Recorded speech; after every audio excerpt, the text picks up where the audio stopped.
to Narrow Path Doctrine. My name is Jim. As you can see, Vicky got a hold of me with the hair clippers there. I tried to get away, but she caught me, and yeah, it was time to get a haircut anyway. And she likes it shorter, and you know what? It's a lot easier to deal with, and not like you really care, right? Want to talk about fatalism and biblical determinism here today. There are few doctrines more misunderstood than the sovereignty of God, and that's one of the reasons why this channel exists. Whenever the church boldly proclaims that our God worketh all things after the counsel of his own will, some will immediately say, hey, that is fatalism. We're just puppets stand in his little maze. Well, the Bible declares itself the words that I just quoted in Ephesians 1:11, in whom also we have obtained an inheritance, being predestinated according to the purpose of him who worketh all things after the counsel of his own will. Now, that is not fatalism, that is biblical determinism, God's eternal, wise, holy decree determining all things that come to pass for his glory. We will examine both of these, fatalism and biblical determinism, and we'll do that here next.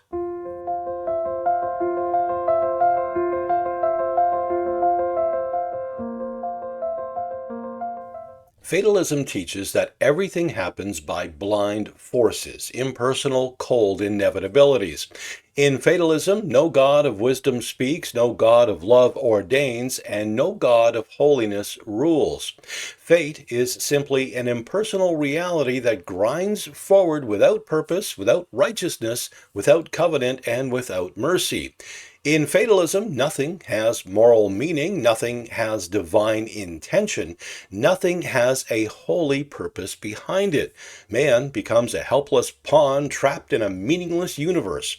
This is the worldview of paganism, not Christianity. The Bible gives us a very different picture of the world. It gives us not fate, but God.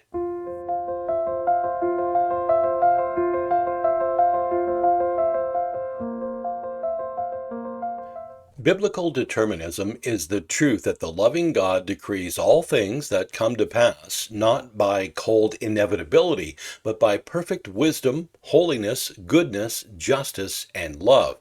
The Reformed faith has always declared, with Scripture, that God ordains everything while man remains fully responsible for his actions. We see this clearly in Daniel 4:35. It says, "And all the inhabitants of the earth are reputed as nothing, and he doeth according to his will in the army of heaven, and among the inhabitants of the earth, and none can stay his hand, or say unto him, What doest thou?" This is not fate. This is the sovereign God ruling his creation with absolute authority. Notice the actor is personal. It says, he doeth. The governance is purposeful according to his will. The reach is universal, the army of heaven, and among the inhabitants of the earth. And the rule is without question. None can stay his hand. Fatalism has no God and no will. Biblical determinism has God and his will governing all things.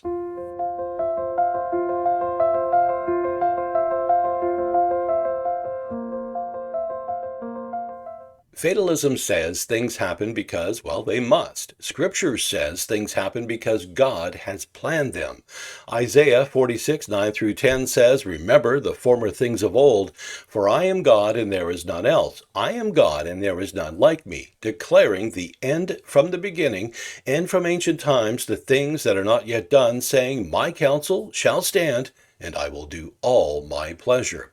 This isn't a declaration of fate. This is a declaration of sovereign pleasure. The Lord doesn't react, he declares. He doesn't observe, he ordains. And he doesn't merely foresee, he determines. John Calvin wrote something profoundly helpful on this point. He says, "Nothing happens but what he has knowingly and willingly decreed." That is biblical determinism, not pagan fatalism. Now, fatalism, on the other hand, annihilates human responsibility because fate is impersonal. If something must happen merely because it must, then moral categories really have no meaning. But Scripture never treats man as a robot or as a puppet. The same God who ordains all things warns, invites, and judges men for their actions. Consider Proverbs 16:9. It says, "A man's heart deviseth his way, but the Lord directeth his steps." Man truly plans, God truly directs. Man is responsible, God is sovereign. Man acts, God ordains. This isn't fate, this is divine providence. When Joseph confronted his brothers who sold him into slavery, he affirmed both truths. God ordained it, but they were responsible. Genesis 50:20 says, "But as for you, ye thought evil against me, but God meant it unto good, to bring to pass as it is this day, to save much people alive." They meant evil, God meant good. Not fate, not chance, two intentions, one event, one sovereign decree overruling wicked human intentions for holy purposes. Fatalism can't account for this. Only biblical determinism can.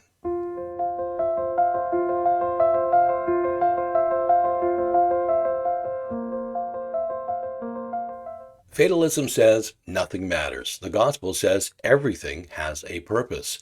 Acts 2:23 reveals the very heart of the cross, him being delivered by the determinate counsel and foreknowledge of God, ye have taken and by wicked hands have crucified and slain. So there's two realities here. Christ was delivered by the determinate counsel of God. Men crucified him by wicked hands. This is the clearest demonstration that sovereignty and responsibility harmonize perfectly under the rule of the Lord. Fatalism can't explain the cross, but biblical determinism is the very framework of the cross. The Bible rejects fatalism completely. Fate is not God, God is not fate. The Bible affirms divine determinism repeatedly, clearly, and joyfully. Psalm 115:3 says, "But our God is in the heavens, he hath done whatsoever he hath pleased." And Job 42:2 declares, "I know that thou canst do everything, and that no thought can be withholden from thee." These are not the statements of fate, these are the declarations of a sovereign God with a sovereign purpose. Proper biblical theology simply summarizes what Scripture proclaims. God ordains all things. Man is responsible in all things. God's decree is holy, wise, righteous, and good. Nothing happens by blind necessity. Everything happens by divine purpose. This is biblical determinism.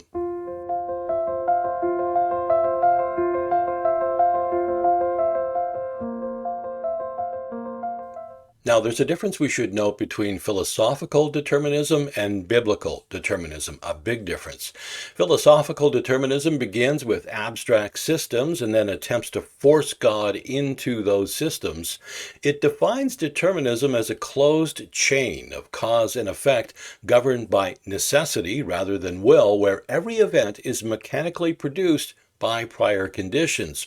In this framework, freedom is redefined, moral categories are strained, and God, if he's even acknowledged at all, becomes either a distant first cause or an impersonal force sustaining a deterministic machine. This view is rooted in human reasoning, not divine revelation, and it inevitably collapses into fatalism or into philosophical constructs designed to protect human autonomy rather than to submit to the testimony of Scripture.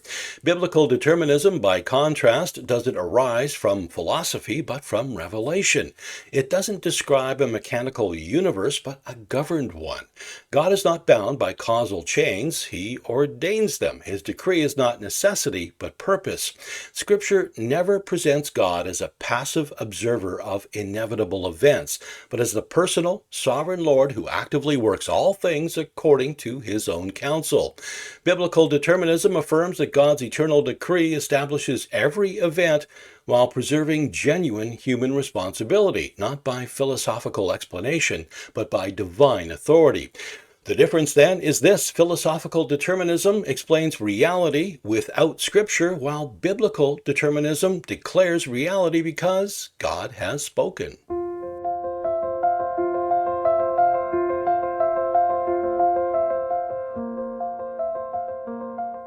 So, because biblical determinism is true, your trials are not meaningless, your sufferings are not accidental, your salvation is not your achievement, your perseverance is not your own strength, and your eternity is not uncertain. Romans 8:28 stands as a banner over the elect, and we know that all things work together for good to them that love God, to them who are the called according to his purpose.